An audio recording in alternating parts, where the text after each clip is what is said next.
السلام عليكم ورحمة الله وبركاته. أهلا بيكم في قناة أسرار المطبخ المصري. النهاردة إن شاء الله هنعمل أكلة اقتصادية وعلى قد الإيد وتنفع معاكي فطار وغدا وعشاء، ماشية في كل الأوقات. هنعمل البطاطس بالخلطة على أيام زمان. يعني البطاطس ما فيهاش أي افتكاسة ولا أي حاجة زيادة. المكونات هتلاقيها عندك موجودة في البيت، وهتقومي تعمليها بسرعه دلوقتي ومش هتقدري تستغني عن الطريقه دي.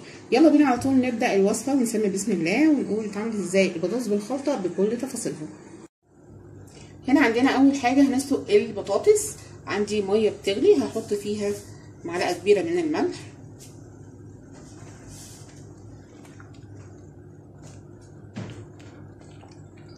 تمام، وهجيب البطاطس بتاعتي. بصي البطاطس انا مقشراها الاول، غسلتها كويس جدا وما قشرتهاش، قطعتها بالقشر بتاعها، لان القشر ده بيحميها من ان هي تتكسر او تتهري معاكي في الميه. تمام، هنسلقها 3/4 سوا، مش هسلقها سوا كامل، عشان البطاطس بالذات ما بتستحملش نار خالص. هننزل بالكميه بتاعتنا كلها ومش هسلقها كتير، يعني 3/4 سوا. اول ما تبتدي معاكي الشوكه او السكينه تخش في البطاطسايه يبقى كده خلاص تمام زي الفل. يعني انا عايزه البطاطس ماسكه نفسها. بعد ما تطلع من الميه هحطها في ميه بتلج او ميه ساقعه من الحنفيه عادي، وبعد كده هقشر القشره بتاعتها واحطها في الخلط.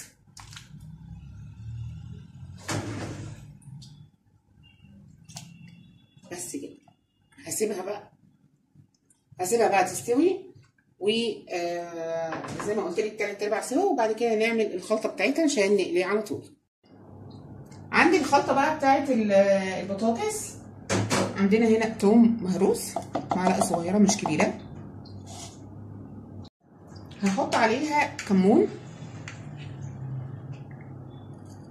معلقه كمون كده مش كبيره برضو. عندي هنا معلقه صغيره او شويه شطه صغيرين عشان السبايسي، لو بتحبي السبايسي. لو مش بتحبيه خلاص على كده شيليها مش من الوصفه. عندي بقى معلقه كزبره كبيره ومعلقه ملح.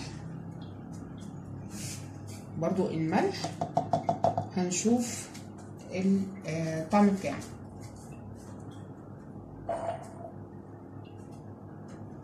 وهاخد شوية فلفل،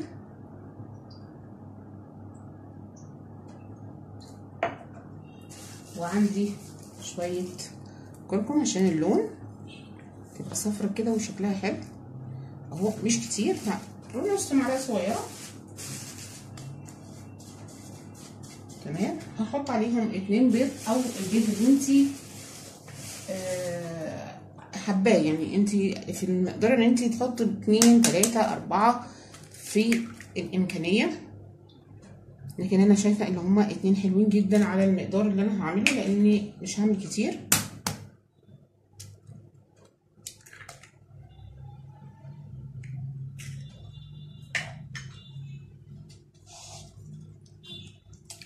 هدوب كده. قبل ما احط المواد الجافه بتاعتي هجيب كوبايه ميه، بس ادوب من الاول.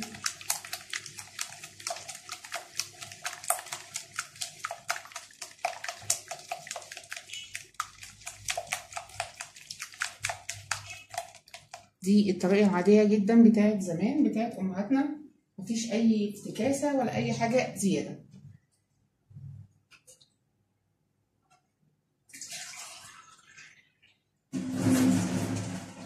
عندي كوبايه ميه علشان لما انزل بالدقيق والنشا ما يعملوش معاكي كتل.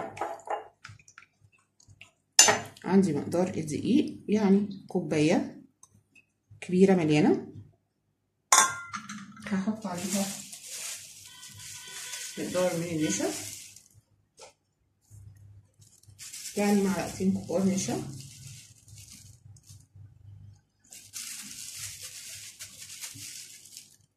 معلقتين حلوين قوي، عشان برضو الخليط بتاعنا ما يبقاش ناشف. نشيل بقى المعلقه خالص عندي المضرب، اضرب بقى كل المكونات بتاعتي. البطاطس استوت وحطيتها في الميه ساقعه، اضرب كده وهزود ميه لو عايزت. طبعا هي هتعوز كتير، طبعا هتعوز كوبايه تاني قبل ما نحط الخضره. يعني اظبطي الدنيا دي قبل ما تحطي الخضره بتاعتك. الخضره عباره عن بقدونس اهو، عندي جبت ربطه بقدونس وربطه شبت، حطيتهم على بعض. عايزه تحطي كزبره، بس احنا حاطين كزبره ناشفه استكفيت بيها بصراحه، لان ما تبقاش طعمها عالي قوي فيها. كده الخليط بتاعنا بعد ما حطينا له ظبطنا له الميه بتاعته والسوائل، بصوا مش تقيل ولا خفيف، انا مش عايزاه تقيل قوي. تمام. هحط الخضره، هحط الخضره كلها بتاعتي، وبرده الخضره حسب ما بتحبي كتير ولا قليل فيه. احنا هنا عندنا بيحبوا الخضره كتير، فبيديها طعم وريحه كمان في القليه بتاعتها، وطعم كمان حلو جدا وانتي بتاكليها. بس كده معانا الخلطه جاهزه. هنقشر بقى البطاطس ونحطها في الخلطه ونقليها على طول. هنا بقى حطينا الزيت على النار يسخن. هنزل بقى بطاطس، بسم الله، حطيتها في الخلطه اهي، وهنزل على طول على الزيت.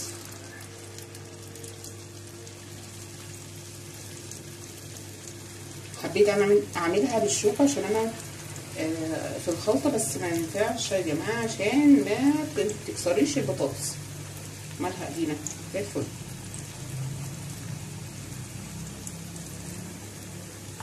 مش معليه النار خالص.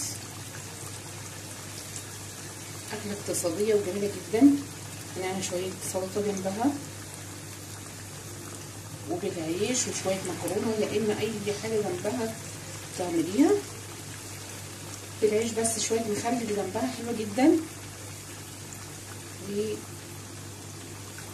اكله حلوه جدا في الفطار، في الغداء، في العشاء، في اي وقت هتتعمل هتبقى زي الفل.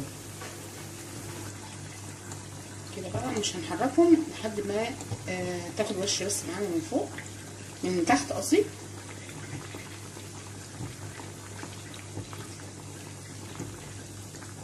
وهتبقى لونها ذهبي وحلوه جدا. كده بصوا بقى ابتدت تحمر من الجناب من الناحيه التانيه من تحت. هنقلبها. الحمران بتاعها كده حلو جدا، ما تدوسيش عليها قوي عشان متبقاش غامقه.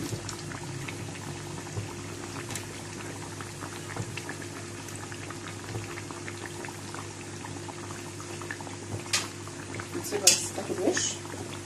طلعيها بقى على مناديل بتاعت فوق المطبخ او شبكه، اي حاجه. هي مش بصوا مقرمشه على فكره عشان النشا.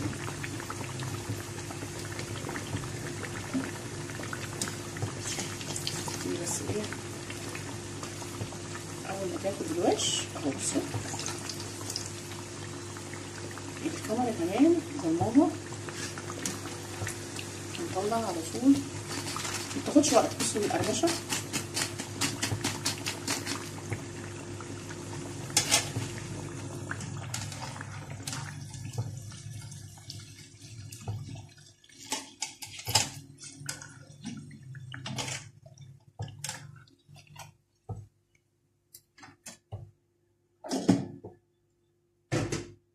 هنرجع نحط خلطة تاني، بس لازم تغمزيها كويس جدا في الخلطة عشان الخلطة بتاعتك تثبت فيها.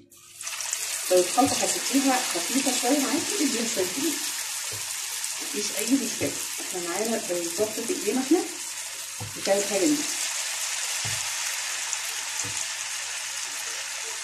كده بقى هنكمل القلية كلها عشان بس مطولش عليكم الفيديو. ونشوف بقى الشكل ده بتاعها النهائي الذهبي الحلو كده خلصنا البطاطس بتاعتنا. بصوا قرمشه وطعم حكايه وريحه حلوه جدا، حاجه اقتصاديه وعلى قد الايد. هتعملي غدا بحاجات قليله جدا وحاجات بسيطه. يا رب يكون نال اعجابكم الفيديو بتاع النهارده، واستنوني الفيديوهات احلى واحلى ان شاء الله. واترككم في رعايه الله، بس ما تنسوش لايك وشير الفيديو وننزل نفعل الجرس عشان يوصلكم كل جديد من عندي. والسلام عليكم ورحمه الله وبركاته.